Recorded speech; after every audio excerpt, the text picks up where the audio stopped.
ये कहानी एक ऐसी लेडी की है जिसके पेट में एक एलियन बेबी पल रहा है जो उसे खुद को जिंदा रखने के लिए ह्यूमन ब्लड का डिमांड करता है। तो चलिए जानते हैं इस फिल्म की पूरी कहानी। मूवी की शुरुआत में हम एक सर्कस को देखते हैं जहां एनिमल्स बंधे होते हैं। तभी वहां एक आदमी ट्रक लेकर आता है जिसमें बहुत से टाइगर्स होते हैं। वो ड्राइवर सर्कस के मैनेजर को ढूंढते हुए उसकी वैनिटी तक पहुंच जाता है जहां उसकी वाइफ, जिसका नाम यांका था, चेंज कर रही थी। वो उसे देखकर दरवाजा बंद कर लेती है, लेकिन उसी वक्त मैनेजर वैनिटी से निकलकर ड्राइवर को मारने लगता है।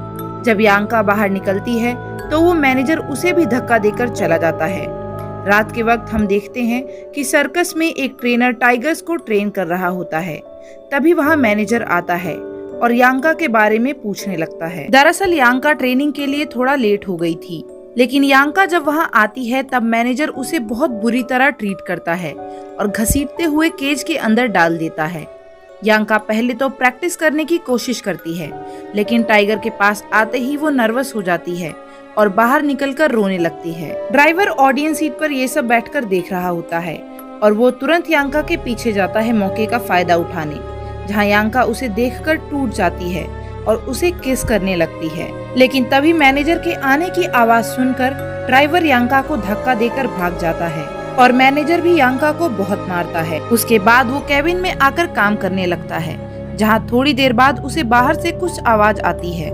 जब वो बाहर निकलता है तो वो देखता है कि किसी ने एक टाइगर को मारकर उसकी बॉडी को बुरी तरह खा लिया था। वहाँ मौजूद सभी लोग किलर को ढूंढने लगते हैं। वहीं यांका अपने कैबिन में सो रही होती है। तभी हम देखते हैं कि एक एलियन स्ट्रिंग उसके प्राइवेट पार्ट की तरफ जाता है और वो तुरंत जाग जाती है। अगली सुबह जब वो उठती है तो उसकी तबीयत बहुत खराब होती है। वो चेक करवाने जाती है, तब उसे पता चलता है कि वो प्रेग्नेंट है। यांका मैनेजर के टॉर्चर के डर से वहाँ से भागने का डिसाइड करती है। फिर सीन शिफ्ट होकर 1 महीने बाद का दिखाया जाता है, जहाँ हम देखते हैं कि वो सर्कस मैनेजर यांका को ढूंढ रहा होता है। एक टैक्सी ड्राइवर उसे यांका के अपार्टमेंट तक छोड़ देता है। मैनेजर यांका को देखते ही बहुत खुश होता है और उसे किस करने लगता है, लेकिन यांका उस पर चाकू से वार कर देती है और जैसे ही वो उस पर दूसरा वार करने वाली होती है वो रुक जाती है। तभी हमें एक आवाज सुनाई जाती है जो यांका को उस मैनेजर को मारने के लिए फोर्स करती है। वो आवाज बोलती है कि अगर तुम इसे नहीं मारोगी तो मैं तुम्हें हर्ट करूंगा, लेकिन यांका ऐसा नहीं करती। सुबह होते ही वो खुद पर लगे खून के दाग साफ करती है, लेकिन तभी फिर से उसके पेट से आवाज आती है जो उसे मैनेजर को मारकर उसका ब्लड पीने को बोलती है। यांका ऐसा नहीं करना चाहती, इसलिए वो खुद को चाकू से मारने की कोशिश करती है, लेकिन वो एलियन बेबी उसे तड़पाने लगता है और उसे बार बार मैनेजर का गला काटने को बोलता है। परेशान होकर यांका मैनेजर का गला बार बार काटने लगती है और अपना सामान पैक करके वहाँ से निकल जाती है। रास्ते में वो एलियन बेबी उसे एक बेहोश आदमी को दिखाकर उसको मारने को बोलता है। यांका तंग आकर पानी में छलांग लगा देती है, लेकिन वो इस बार भी खुद को नहीं मार पाती और बाहर निकल जाती है। तब वो एलियन बेबी उसे इमोशनल करके बोलता है कि वो भी बाकी बच्चों की तरह जन्म लेना चाहता है। वो बोलता है कि वो मॉन्स्टर नहीं है, क्योंकि वो भी ह्यूमंस की तरह ही सोचता है और अब वो यांका को कभी भी तकलीफ नहीं देगा। यांका वहाँ से उठ के जाने लगती है। तभी वहाँ एक ट्रक वाला उसे लिफ्ट देता है और उसके साथ फ्लर्ट करने की कोशिश करता है, लेकिन यांका ज्यादा रिस्पॉन्स नहीं करती। उसके बाद ट्रक ड्राइवर एक पेट्रोल पंप पर रुकता है, जहां उसका दोस्त उसे 2 प्रोस्टिट्यूट्स दिखाता है। उसके बाद ड्राइवर यांका को चेंज करने के लिए बोलता है। जब वो चेंज करने जाती है तब वो ड्राइवर यांका का सामान फेंक देता है और उन दोनों लड़कियों को अपने साथ बिठाकर वहाँ से चला जाता है। इस इंसिडेंट के बाद 2 महीने बीत जाते हैं और हम यांका को एक रेस्टोरेंट में काम करते हुए देखते हैं। एक दिन वहाँ रिचर्ड नाम का एक आदमी आता है और वो यांका से अट्रैक्ट होकर उसके पीछे बेसमेंट में चला जाता है, जहाँ अंधेरे में उसे कुछ काटता है और वो डर से चिल्लाने लगता है। तभी उस रेस्टोरेंट की ओनर, जो कि रिचर्ड की गर्लफ्रेंड भी होती है, वहाँ आ जाती है और वो दोनों ऊपर चले जाते हैं। फिर सीन शिफ्ट होकर यांका पर जाता है, जो पास में ही छुपी थी और उसके मुंह पे ब्लड भी लगा हुआ था, जिसका साफ मतलब था कि उसने ही रिचर्ड को काटा था। उसके बाद वो वहाँ से चली जाती है। एलियन बेबी उसे एक दूसरे रेस्टोरेंट में जाकर शिकार ढूंढने के लिए बोलता है, लेकिन वहाँ भी रिचर्ड उसका पीछा करते हुए आ जाता है। वो दोनों मिलकर खाना खाते हैं। रिचर्ड उसे बताता है कि वो पहले एक सर्कस में क्लाउन का काम करता था, लेकिन सर्कस बंद होने के बाद उसे वहाँ से जाना पड़ा। यांका को भी पुराने दिनों की याद आ जाती है। उसके बाद वो दोनों रेस्टोरेंट से बाहर जाते हैं। रिचर्ड यांका के साथ चलने के लिए बोलता है, लेकिन वो मना कर देती है, जिससे एलियन बेबी बहुत गुस्सा होता है। अगले दिन जब यांका काम खत्म करके निकलती है, तब वो एलियन बेबी उसे एक आदमी का पीछा करने के लिए बोलता है, लेकिन बदकिस्मती से वो आदमी यांका को अपना पीछा करते हुए नोटिस कर लेता है। उसे लगता है कि यांका उसे पसंद करती है और यहीं उसकी ठरक जाग जाती है, जिसका फायदा उठाकर यांका उसमें चाकू घुसा देती है। तभी वहाँ कुछ लोग आ जाते हैं। यांका डर से उस आदमी को किस करने का नाटक करने लगती है और उनके जाने के बाद वहाँ से तुरंत भाग जाती है। लेकिन रास्ते में उसे रिचर्ड मिल जाता है और वो दोनों रिचर्ड के फ्लैट पे जाके चिगी विगी करते हैं। सुबह उठकर जब यांका स्मोक कर रही होती है, तब वो एलियन बेबी उसे रोकता है और बोलता है कि डिसीजन मेकर मैं हूँ, ना कि तुम।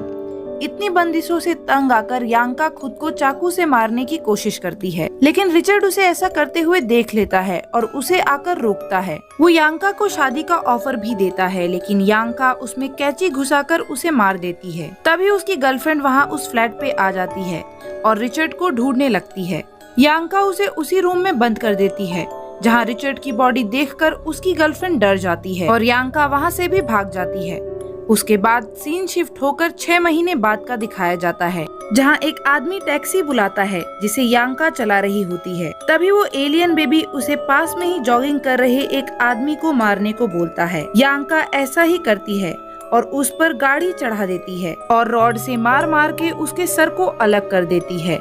यांका ये सब करके बहुत थक गई थी, इसलिए वो कार में ही सो जाती है, जहाँ उसे एक नाइटमेयर आता है जिसमें वो एलियन बेबी उसका पेट फाड़कर निकल रहा होता है। यांका डर से उठ जाती है और कार स्टार्ट करने की कोशिश करने लगती है, लेकिन वो नहीं चलती। तब यांका जाकर इंजन चेक करती है। तभी एक मैकेनिक उसकी हेल्प करने आता है, लेकिन यांका की हालत और भी ज्यादा खराब होने लगती है। तो वो मैकेनिक एक कार को रोककर उसको हॉस्पिटल ले जाने के लिए बोलता है, लेकिन जैसे ही यांका को होश आता है, वो कार को रोकने की कोशिश करती है। इन बैलेंस बिगड़ने से कार का एक्सीडेंट हो जाता है और ड्राइवर वहीं पर मर जाता है। यांका वहां से निकलकर बेहोश हो जाती है और जब उसको होश आता है तो वो खुद को एक लेडी के पास देखती है जो उसे बेबी के बारे में बता रही होती है। यांका उससे टेलीफोन मांगती है और उसकी तारों से ही उसका गला घोटकर मार डालती है और पास में ही पड़ी खिड़की से कूदकर वो पार्क में भाग जाती है।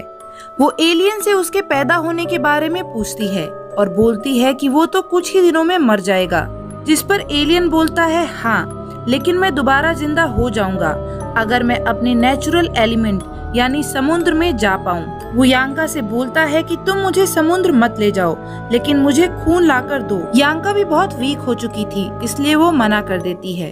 तब वो एलियन बेबी उसे ब्लड डोनेशन वैन दिखाता है। तब यांका एक बच्चे से उसका टॉय गन छीनकर वैन के डॉक्टर्स को डराती है और वैन में ही बैठे एक डोनर का ब्लड छीनकर उसे पीने लगती है। वो वैन को भी चुराकर समुद्र की ओर ले जाने लगती है। रास्ते में यांका एलियन से पूछती है कि समुद्र कैसे उसका नेचुरल एलिमेंट है। तब वो एलियन उसे बताता है कि वहाँ वो इवॉल्व होगा और आने वाले 5000 सालों में वो धरती पर आ जाएगा और ह्यूमंस का खात्मा कर देगा, जिसको सुनकर यांका हंसती है। वो दोनों बात कर ही रहे होते हैं कि तभी वो डोनर जाग जाता है और यांका पर हमला कर देता है, जिससे वैन का एक्सीडेंट हो जाता है। डोनर की मौत ऑन द स्पॉट हो जाती है, लेकिन यांका को एम्बुलेंस में लाया जाता है, जहां उसकी भी सांसें रुक जाती है। लेकिन वो एलियन उसका हार्ट दोबारा से धड़काने में कामयाब हो जाता है और उसकी सांसें फिर से चलने लगती है। यांका सबसे पहले पास में बैठे कंपाउंडर को गैस मास्क लगाती है, जिससे वो फट जाता है। जब ड्राइवर एम्बुलेंस रोककर देखने आता है, तब यांका उसके मुंह पर भी सिलेंडर फेंककर उसे भी मार डालती है। तभी उसे लेबर पेन शुरू हो जाता है और वो एक बेबी को जन्म देती है, जो बिल्कुल देखने में ह्यूमन बेबी जैसा था। थोड़ी देर बाद वहाँ एक ट्रैवलर आता है, जो एम्बुलेंस की हालत देखकर बहुत डर जाता है। दूसरी तरफ यांका मौका पाकर उसकी कार चुराकर भाग जाती है, लेकिन बदकिस्मती से उसकी कार रास्ते में ही खराब हो जाती है और वो पेट्रोल पंप पे एक मैकेनिक को ढूंढने जाती है। मैकेनिक उसे मिल तो जाता है लेकिन वो थोड़ा बिजी होता है, इसलिए यांका उसका वहीं पर बैठ के वेट करने लगती है। तभी बाहर एक बस आकर रुकती है, जिसमें से एक आदमी कार में धुआं देखकर उसकी तरफ आता है, लेकिन वो बेबी उसे अंदर घसीट लेता है और खाने लगता है। ये सब कुछ यांका देख लेती है और वो तुरंत बाहर आकर उस मैन की बॉडी को निकालती है, लेकिन जब वो सामान हटाती है तब उसे बेबी की जगह सिर्फ स्किन दिखती है। तभी उसकी नजर ब्लड पर पड़ती है, जो बस की ओर जा रही थी। वो बस ड्राइवर से बात करके बस में चढ़ जाती है, जहाँ एक लड़का उसे परेशान करता है और बाद में बस के सभी लोग उसे हरास करने लगते हैं। यांका उनसे बार बार बोलती है कि बस में एक क्रिएचर है, बस को रोको, लेकिन कोई भी उसकी बात नहीं सुनता। तभी वो एलियन आकर बस ड्राइवर पर हमला करके उसे मार डालता है, जिसे देखकर बस में बैठे सभी लोग काफी डर जाते हैं। तब यांका आकर बस संभालती है, लेकिन एलियन को देखने के चक्कर में बस डिसबैलेंस होकर वायर से जाकर टकराती है और वहीं पर एक्सप्लोड हो जाती है।